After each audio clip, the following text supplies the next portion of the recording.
મહાપ્રભુજી 12 સ્કંદ ને શ્રીનાથજી બાબાના 12 અંગ સાથે સરખાવે છે. વેદમાં પરમાત્માનું સ્વરૂપ કયું? દ્વાદશાંગ વહી પુરુષા. દ્વાદશાંગ વહી પુરુષ, એ પરમ પુરુષ પરમાત્માને 12 અંગ છે એ વેદ કહે છે. ઘણા લોકો એમ કે વેદમાં નિરાકાર બ્રહ્મની વાત છે. અરે ના, ત્યાં પણ સાકાર રૂપ જ છે. સહસ્ત્ર શીર્ષા પુરુષા સહસ્રાક્ષા, 1000 મુખ 1000 હાથ, આ પણ સાકાર જ છે. કોઈ પણ આકારની વાત થાય એ સાકાર જ કહેવાય. એમ પણ દુનિયામાં નિરાકારને માનનારા પણ આકારનો આશ્રય તો કરે જ છે કોઈ ને કોઈ પ્રકારે. તો દ્વાદશાંગ હોય 12 અંગ, ભાગવતજીના 12 સ્કંદ અને શ્રીનાથજીનું સ્વરૂપ છે, ભગવાનનું સ્વરૂપ છે.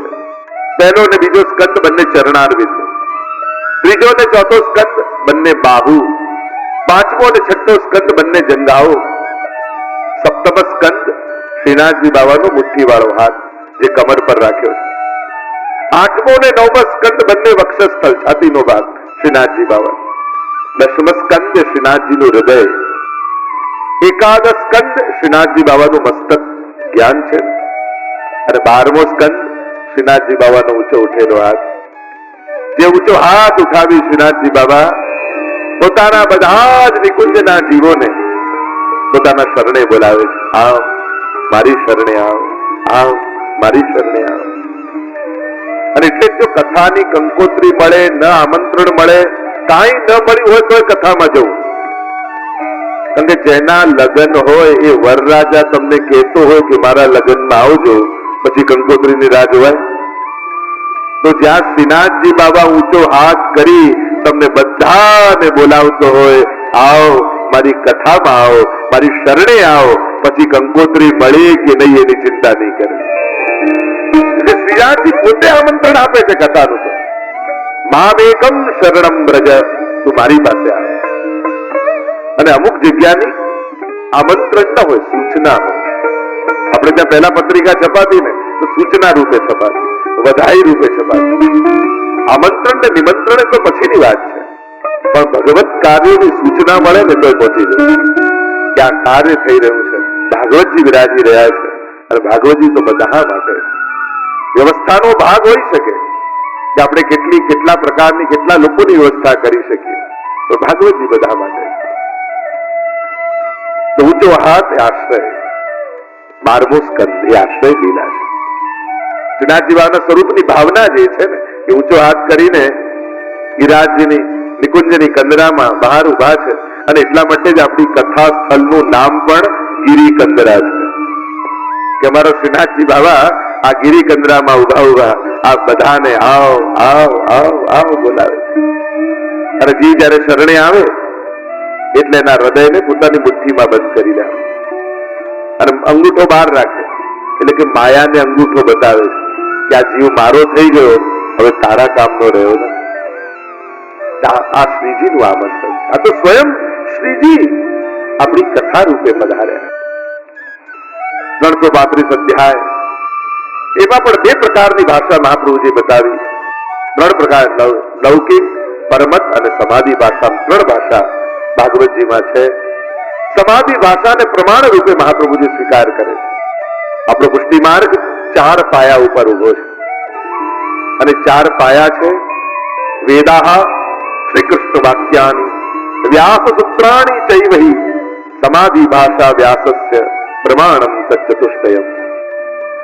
આ 4 મૂળ ગ્રંથો છે, પ્રમાણ ગ્રંથો છે, એટલે કે ઓથેન્ટિક ગ્રંથો છે. આપણી શંકાનું નિવારણ કયા ગ્રંથોને જોઈને કરવાનું, કયા ગ્રંથોના સાર રૂપે સિદ્ધાંત સ્વીકારી જીવવાનું, તો કે 4. અને આ 4ની એક વાક્યતા કરીને બતાવે એને આચાર્ય કહેવાય. શ્રી મહાપ્રભુજી આચાર્ય છે. શંકરાચાર્યજી, રામાનુજાચાર્ય, મધ્વાચાર્ય, નિંબાર્કાચાર્ય. જે વેદમાં છે એ જ ગીતાજીમાં, એ જ બ્રહ્મસૂત્રમાં, એ જ ભાગવતજીમાં છે. એક જ વાતનો વિસ્તાર છે. અહીંયા વિરોધ નથી, વિવિધતા છે, પણ એક વાક્યતા છે. 4 પ્રમાણ ગ્રંથો વેદ, બ્રહ્મસૂત્ર, ભગવદ ગીતા અને શ્રીમદ ભાગવત.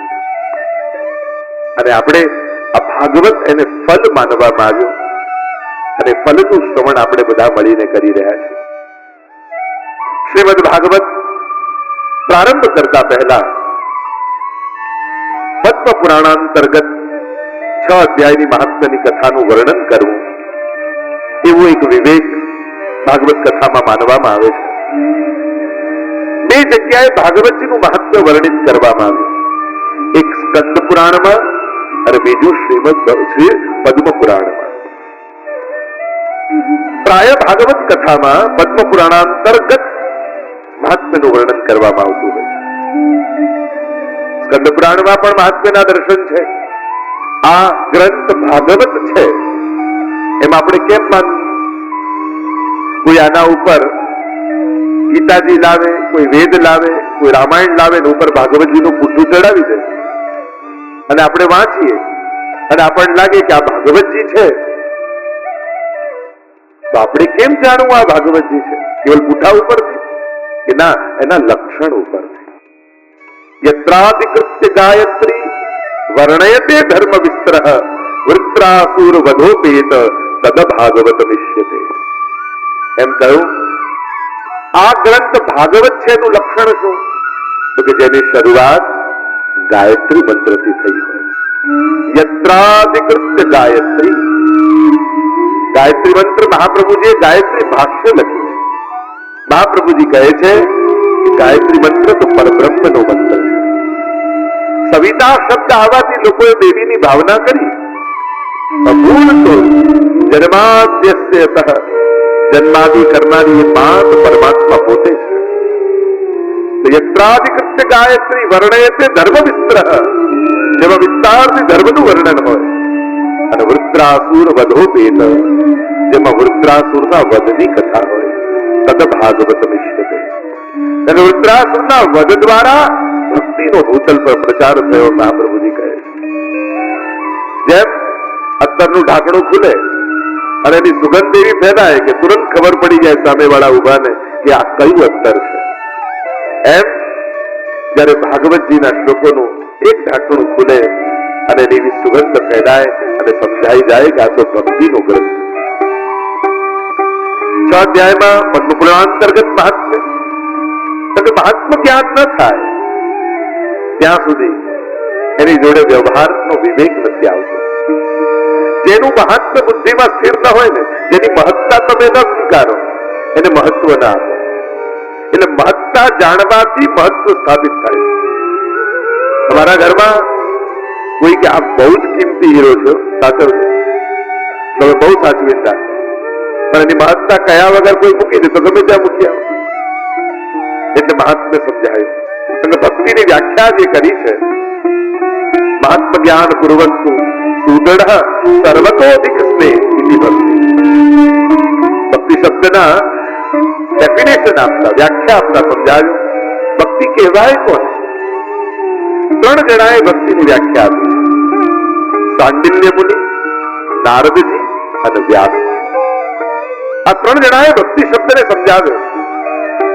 સાંડિલ્ય મુનિએ ભક્તિ શબ્દની વ્યાખ્યા કરતા કહ્યું, સા પરાનુરક્તિ ઈશ્વરે. ઈશ્વરમાં પરમ અનુરક્તિ એ ભક્તિ. નારદજીએ ભક્તિની વ્યાખ્યા આપતા કહ્યું, સાતુ અસ્મિન પરમ પ્રેમ રૂપા અમૃત સ્વરૂપા છે. પરમ પ્રેમ રૂપા એ જ ભક્તિ છે.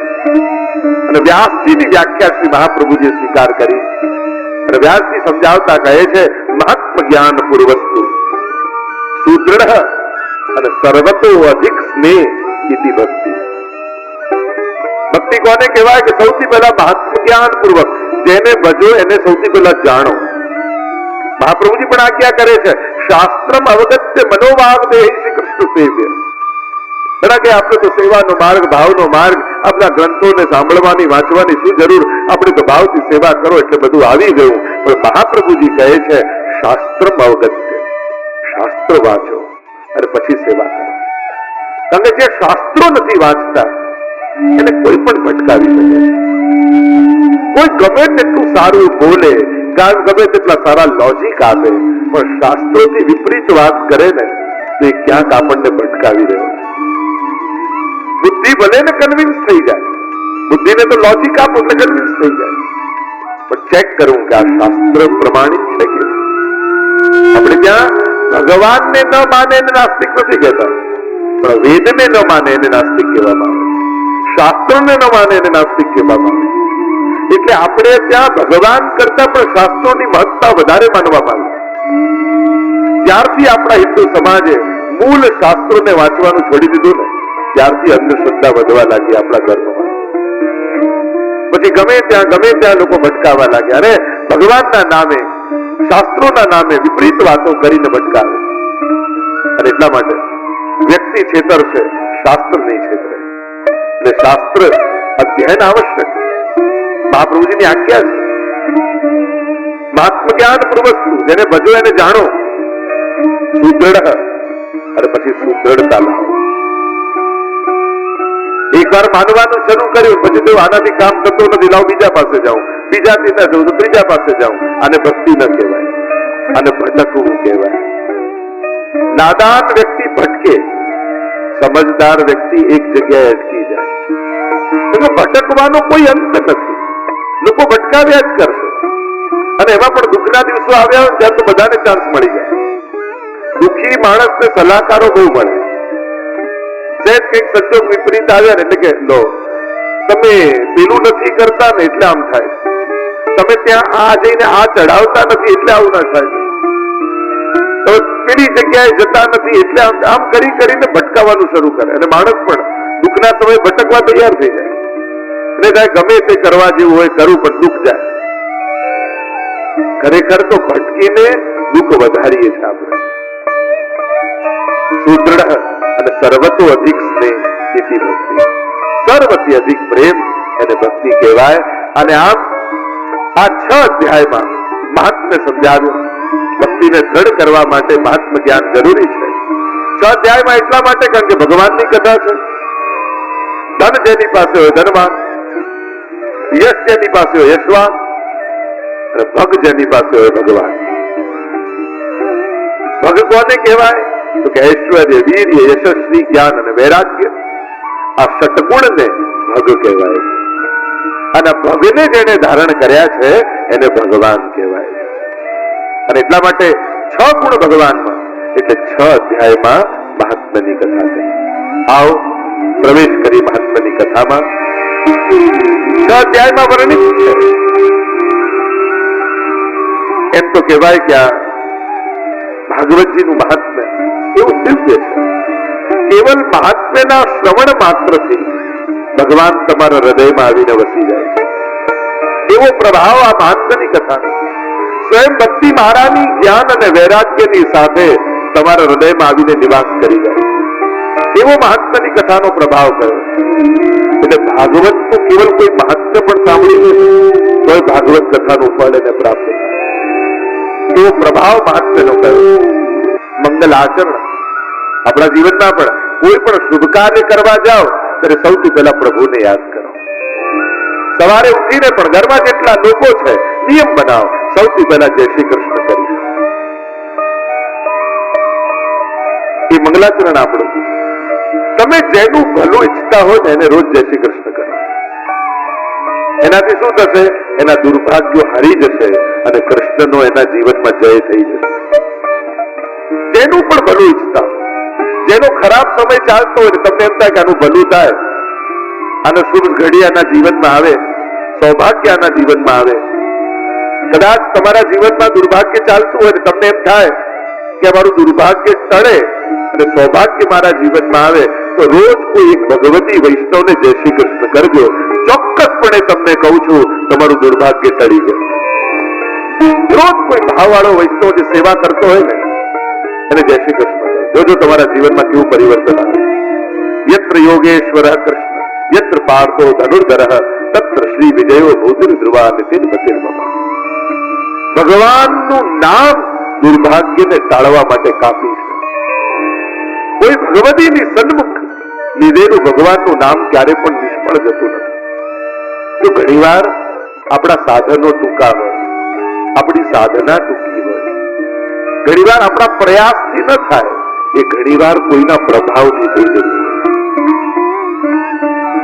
જો જો પ્રયાસથી ન કરી શકો તો કોઈ મહાત્મા અને મહાપુરુષના પ્રભાવથી તરી જાય.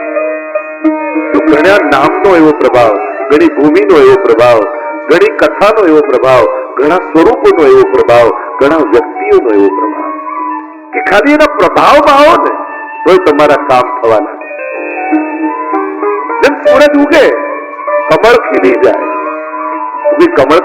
કમળ માટે સૂરજ હાથ લાંબો કરીને કે કડી પાંદડું ખીલવે છે ના, સૂર્યનો પ્રભાવ એવો હોય છે કે કમળ ખીલી જાય. એમ તમારા જીવનમાં, આપણા જીવનમાં કોઈ એવો પ્રભાવ ખરો, કોઈ નામનો, કોઈ ભગવતીનો, કોઈ મહાપુરુષનો, કોઈ ભગવત સ્વરૂપનો, કોઈ મંત્રનો, કોઈ ગ્રંથનો, કોઈ એક એવું તત્વ જીવનમાં રાખો કે જ્યાં તમારો પ્રયાસ કામ ના લાગે, ત્યાં એના પ્રભાવથી તમારું કામ થવા લાગે. કોઈ કેવું તત્વ જીવનમાં રાખો, કોઈ પણ જે જ્યાં તમને શ્રદ્ધા હોય. આ ભાગવતજી અહીંયા પધાર્યા.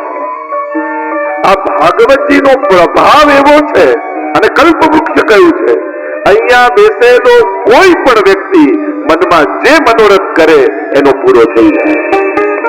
એવો પ્રભાવ ભાગવતજીનો કયો. નિગમ કલ્પ તરોર ગલિતમ ફલમ સુખમુખાદ વૃત દ્રવ સંયુતમ પીબત ભાગવતમ રસમાલયમ મુહુરહો રસિકા ભૂમિ. અરે કથા ન ચાલતી હોય એવા સમયે પણ કેવલ આ ભૂમિમાં આવીને 7 દિવસમાં કોઈ કેવલ માથું નમાવી જશે ને તો એના સગળા દુર્ભાગ્યો કરી જશે. એવો પ્રભાવ ભાગવત રૂપી ભગવાન. ઘણી વસ્તુનો પ્રભાવ હોય. એક દીવાનો પ્રભાવ કેવો હોય, આખા ઓરડામાં અજવાળું કરે, આખા ઓરડામાં અજવાળું, એનો પ્રભાવ, એનો પ્રકાશ. જીવનમાં કોઈ એવું તત્વ જરૂર રાખજો કે જ્યાં તમારા પ્રયાસો ટૂંકા પડતા હોય ત્યાં એનો પ્રભાવ કામ કરી. તો એમ કહેવાય કે જે ભાગ્યમાં લખ્યું છે એ એટલું જ મળશે ને ભોગવવાનું છે, એમ આપણે કહીએ છીએ. પણ એ કોઈ બહુ શાસ્ત્રોક્ત વાત પણ નથી. કારણ કે અનુભવો એમ કહે છે કે ભાગ્યમાં લખેલું નહોતું છતાંય કોઈના પ્રભાવથી મળી ગયું, કોઈના આશીર્વાદથી મળી ગયું, કોઈનું નામ જપવાથી થઈ ગયું, કોઈ સ્થળની યાત્રા કરવાથી થઈ ગયું, કોઈ સ્વરૂપની સન્મુખ થવાથી થઈ ગયું. એનો પ્રભાવ કામ કરી જાય. એ જ લેખ ઉપર મેઘ, એનું નામ જ તો આશીર્વાદ છે. જો ભાગ્યમાં લખ્યું હોય એટલું જ મળવાનું હોય પછી આશીર્વાદ શું કામ? આશીર્વાદ એને જ કહેવાય કે ભાગ્યમાં નહોતું છતાં એને મળ્યું, કારણ કે કોઈના આશીર્વાદ મળી ગયા. આ એની દુઆનો પ્રભાવ. એમ બીજું કાંઈ નહીં. રોજ 2 મિનિટ તમારા ઠાકોરજી આગળ બેસો ને તો એનો પ્રભાવ એવો છે કે દૂર દૂર સુધી તમારા દુર્ભાગ્યો તમારી નજીક આવી ન શકે ને તમારા ઘરની દૂર ભાગી જાય. કારણ તમે પ્રભુની સન્મુખ થઈને આવ્યા. પ્રભુની રોજ જે સન્મુખ થતો હોય ને એનાથી દુર્ભાગ્યો દૂર ભાગે. એટલે સૌભાગ્ય પ્રાપ્તિનું આપણા જીવનનું મંગલાચરણ એ છે, દિવસનું મંગલાચરણ એ છે. ભલે ઠાકોરજી જાગ્યા ન હોય, હું તો બહુ હવેલીમાં જાઉં અને તમે હું તો ગયો ને દર્શન બંધ થઈ ગયા, વાંધો નહીં, એના પગથિયાને માથું નમાવીને આવો ને તો એ તમારા દંડવત ઠાકોરજી સુધી પહોંચી જાય. ભગવત ધામનો ફેરો ક્યારે ખાલી નથી જતો. દર્શન ન થયા હોય તો દુઃખ ન કરતા મંદિરે જવાયું ને એનો આનંદ માણીને પાછા આવજો. અંદર તો એક ઠાકોરજી છે પણ આ પગથિયા ઉપર તો કેટલા વૈષ્ણવની ચરણ ધૂલી પડી. એ માથામાં લાગે તો દુર્ભાગ્યો ટળી જાય. આપણે ત્યાં સૌભાગ્ય પ્રાપ્તિનો એકમાત્ર ઉપાય જે મંગલનો નિધિ છે એ પરમાત્માની સન્મુખ થવું. એટલા માટે જેના ઘરે ઠાકોરજી બિરાજતા હોય એના ઘરના દરેક સદસ્યો જો પોતાનું સુખ અને સૌભાગ્ય ઈચ્છતા હો તો રોજ એ સ્થળ ઉપર વંદન કરજો જે ઠાકોરજી બિરાજે. જો સૌભાગ્ય ખીલવા લાગે. આજ આપણું મંગલ આચરણ એ જ મંગલ આચરણ છે. અને મંગલ રૂપ નિધાન સાવરો મંગલ રૂપ મંગલ મંગલ વ્રજ ભૂમિ મંગલ મંગલ વિહશ્રી નંદ યશોદા મંગલમ ભગવાન વિષ્ણુ મંગલમ